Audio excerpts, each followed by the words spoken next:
घरों में AC current क्यों आता है, डीसी क्यों नहीं? इमरान अपने कजन इरफान के लैपटॉप पे गेम खेलने की जिद कर रहा है। लैपटॉप का एडेप्टर खराब है, नया लेके आता हूँ, उसके बाद खेल लेना।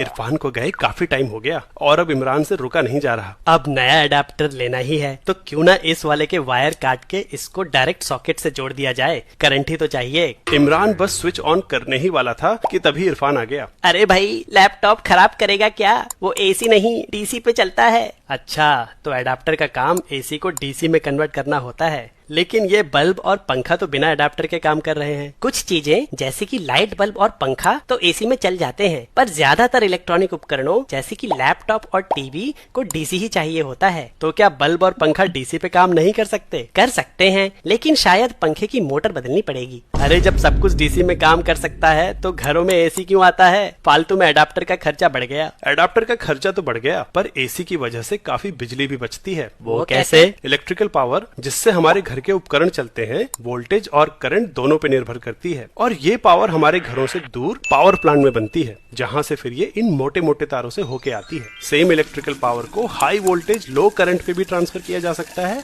और लो वोल्टेज हाई करंट पे भी। लेकिन हाई करंट का मतलब ज्यादा इलेक्ट्रॉन्स का मूवमेंट, और इनमें से कई इलेक्ट्रॉन्स मेटल के एटम से टकराकर उन्हें वाइब्रेट करते हैं। फिर एटम्स इस वाइब्रेशनल एनर्जी को हीट के फॉर्म में लूज करते हैं। इसलिए लंबी दूरियों में ज्यादा करंट पे पावर ट्रांसफर करने में काफी बिजली हीट के फॉर्म में वेस्ट हो जाएगी। एसी वोल्टेज को ट्रांसफार्मर का इस्तेमाल करके बढ़ाया और घटाया जा सकता है, और क्योंकि पावर प्लांट से कांस्टेंट पावर आ रही है तो वोल्टेज बढ़ाने पे करंट कम हो जाएगा, और अब ज्यादा इलेक्ट्रॉन्स ना होने की वजह से हीट लॉस भी कम होगा। समझ गया, लेकिन ये ट्रांसफार्मर काम कैसे करता है और डीसी वाली बिजली का वोल्टेज इससे क्यों नहीं बदल सकते? अब इसके लिए तो अलग वीडियो लगेगा, वो देखने के लिए